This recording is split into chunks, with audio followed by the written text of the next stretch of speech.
அவருடைய பெயர் இயேசு கிறிஸ்து. இயேசு கிறிஸ்து என்றால் யார் என்று ஒருவேளை நீங்கள் சிந்திக்கலாம். இயேசு கிறிஸ்து தான் இந்த உலகத்தில் உள்ள எல்லா மனிதர்களையும் படைத்து அவர்களை உருவாக்கி இந்த உலகத்திலே நீங்கள் வாழ்ந்து இந்த உலகத்திலே பழகி பெருகுங்கள் என்று சொல்லி மனிதர்களை ஆசீர்வதித்தார்.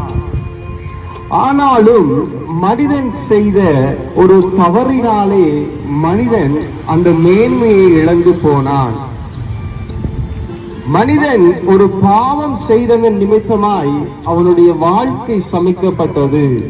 இந்த உலகம் சபிக்கப்பட்டதாய் மாறினது. அவனுடைய கீழ்ப்படியாமை என்ற பாவம் அவனுக்குள் வந்ததனால் அவன் பாவம் செய்தவனாய் இந்த உலகத்திலே அவன் விழுந்து போன ஒரு மனிதனாய் மாற்றப்பட்டான். பிரியமானவர்களே, இந்த நேரத்திலும் நாங்கள் உங்களுக்கு சொல்லுகிறோம், இந்த உலகத்திலே பிறக்கிற எல்லா மனிதர்களும் பாவத்தோடுதான் பிறக்கிறார்கள். வேதம், பைபிள், பரிசுத்த வேதாகமம் எங்களுக்கு சொல்லுகிறது, பாவத்தின் சம்பளம் மரணம் என்று பரிசுத்த வேதாகமம் தெளிவாய் சொல்லுகிறது. மரணம் என்பது நித்திய மரணத்தை குறிக்கிறது.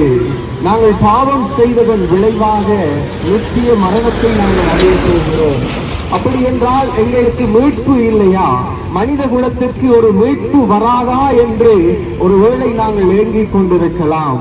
மனித குலத்தை மீட்கும்படியாகத்தான் கர்த்தராகிய இயேசு கிறிஸ்து, கடவுளாகிய இயேசு கிறிஸ்து மனிதனாய் இந்த உலகத்திலே தோன்றினார். தேவையில்லாமல் வேலையற்றவர்களாய் வந்து இவர்கள் இயேசு இயேசு என்று சொல்லுகிறார்கள் என்று இயேசுவினுடைய அன்பை கண்டவர்களாய், இயேசு எங்களுடைய வாழ்க்கையில் செய்த நன்மையான காரியங்களை உணர்ந்தவர்களாய், அதை ருசி பார்த்தவர்களாய் உங்களுக்கும் இயேசு என்கிற ஒரு பெயரை நாங்கள் சொல்லுகிறோம்.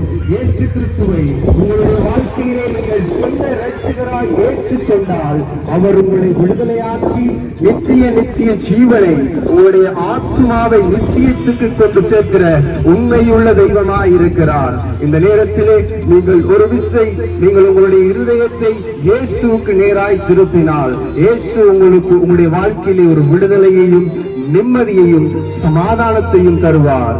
நன்றி.